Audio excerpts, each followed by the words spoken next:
NJP से कोलकाता तक जल्द ही वंदे भारत एक्सप्रेस ट्रेन की परिसेवा शुरू होने जा रही है। आज जंक्शन रेलवे स्टेशन पर एक कार्यक्रम में शिरकत कर सांसद राजू बिष्ट ने ये जानकारी दी। इसी के साथ आज सांसद ने सिलीगुड़ी जंक्शन रेलवे स्टेशन में नए वीआईपी लॉज और नए फुट ओवर ब्रिज का उद्घाटन किया।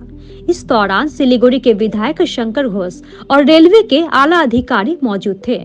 इस मौके पर सांसद राजू बिष्ट ने कहा कि जल्द ही एनजेपी से कोलकाता तक वंदे भारत एक्सप्रेस ट्रेन की शुरुआत होने जा रही है।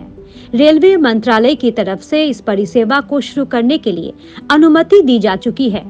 वर्तमान में रेलवे विभाग एनजेपी से हावड़ा तक रेलवे पटरी को बेहतर करने का काम कर रही है, ताकि वंदे भारत एक्सप्रेस परिसेवा चलाने में कोई समस्या न आए।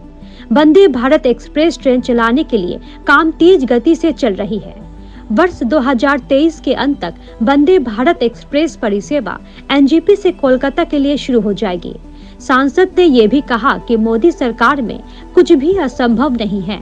गौरतलब है कि कुछ महीने पहले ही दार्जिलिंग मेल को एनजेपी के बजाय हल्दीबारी से चलाया जा रहा है, जिसे लेकर कई लोगों ने नाराजगी जाहिर की है।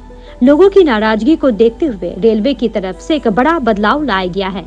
रेल मार्ग से आवाजाही में एक बड़ा परिवर्तन करने के लिए पूर्वोत्तर भारत के सबसे बड़े रेलवे स्टेशन से वंदे भारत एक्सप्रेस ट्रेन की दूसरी परिसेवा शुरू होने वाली है। उत्तर बंगाल की रेलवे मार्ग को और भी ज्यादा विकसित करने के लिए रेलवे कोई कमी नहीं रहने देना चाहते हैं। मैं अभी उस डिटेल पे नहीं जा रहा था। बहुत जल्दी वंदे भारत रेल जो है सिलीगुड़ी से दौड़ेगी कलकत्ता के बीच में। ऑलरेडी काफ़ी स्पेशल ट्रेनें जो है कलकत्ता और दिल्ली के लिए चल रही है। और जहाँ तक आपने दार्जिलिंग मेल की बात की, एक रेल और आएगी जो सिलीगुड़ी और कलकत्ता को कनेक्ट करेगी, तो आप निश्चिंत रहिए। मेरा ये मानना है कि आज के भारत में और इस सरकार के युग में मैंने देखा है असंभव कुछ भी नहीं है।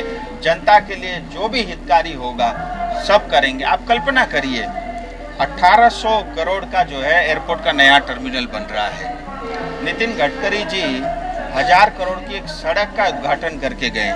सिलीगुड़ी के चारों तरफ 3000 करोड़ की लागत से सिलीगुड़ी का रिंग रोड बनेगा। आप कल्पना करिए रिंग रोड बनते ही कितनी इंडस्ट्री बढ़ेगी, कितने जॉब क्रिएट होंगे, कितना सिलीगुड़ी का विकास होगा, कितनी इसकी बनावटी और इम्प्रूव होएगी, वो हम आज सिर्फ कल्पना ही कर सकते हैं।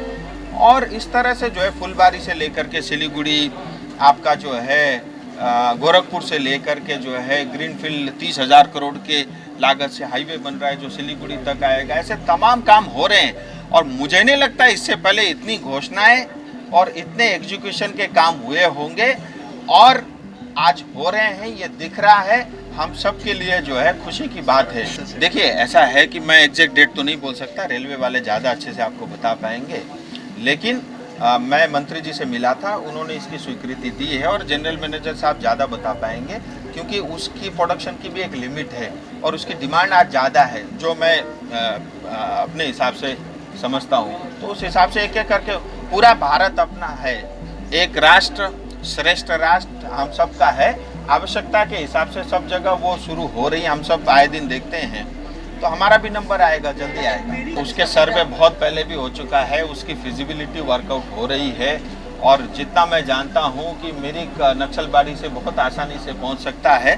बाकी एक बार घोषणा होने दीजिए, उसके बाद जो है पता चलेगा। लेकिन रेल हो, सड़क हो या पानी, अब पानी के लिए मैं बताऊँ, सिलीगुड़ी और दार्जिलिंग की जिला को मिला करके कालिम्पोंग अलग है, 1060 करोड़ का हर घर जल का स्वीकृति मिल चुकी है, काम चल रहा है। लेकिन मैं इतना बताना चाहूँगा, इसमें कुछ नेता लोग भ्रष्टाचार कर रहे हैं, कुछ ब्लॉक के लोग मिले हुए हैं, कुछ एडमिनिस्ट्रेशन के लोग मिले हुए हैं।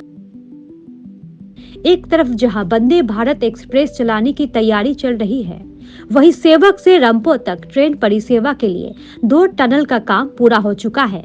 मिरिक से कालिम्पोंग तक रेल परिसेवा के लिए प्रस्ताव रेलवे को मिला है, उस पर भी विचार चल रहा है।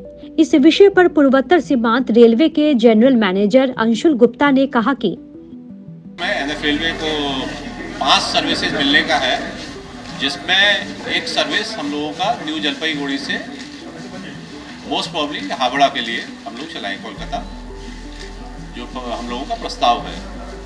गुवाहाटी भी एक प्रोबेबल रूट है, इस तरह के कई हैं। असेसमेंट के साथ में हम लोग डिसाइड करेंगे।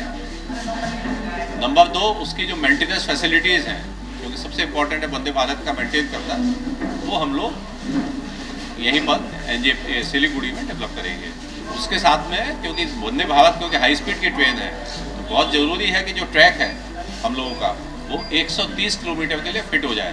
तो हम लोगों की कोशिश है कि ये जो हमारा ट्रैक है एनजेपी तक, मालदा से एनजेपी जो आता है, उसको 130 किलोमीटर का हम मार्च तक फिट कर दें। तो मार्च तक ये फिट हो जाएगा। उसके बाद में जो मेंटेनेंस फैसिलिटीज़ हैं, हमारी उम्मीद है करीब 8 से 9 महीने में वो मेंटेनेंस फैसिलिटीज़ हम बना देंगे। तो अगले वर्ष के अंत तक हम लोगों को उम्मीद है कि वंदे भारत की सर्विसेज जो प्रस्तावित है, देखिए उसका जो हम लोगों का प्रयास है कि मार्च 24 तक न्यू जलपाईगुड़ी को एक वर्ल्ड क्लास स्टेशन का जो वर्क है वो कंप्लीट कर दिया जाए। और अभी जो लैंड एक्विजिशन का जो था उसमें काफ़ी सफलता हम लोगों को मिल गई है।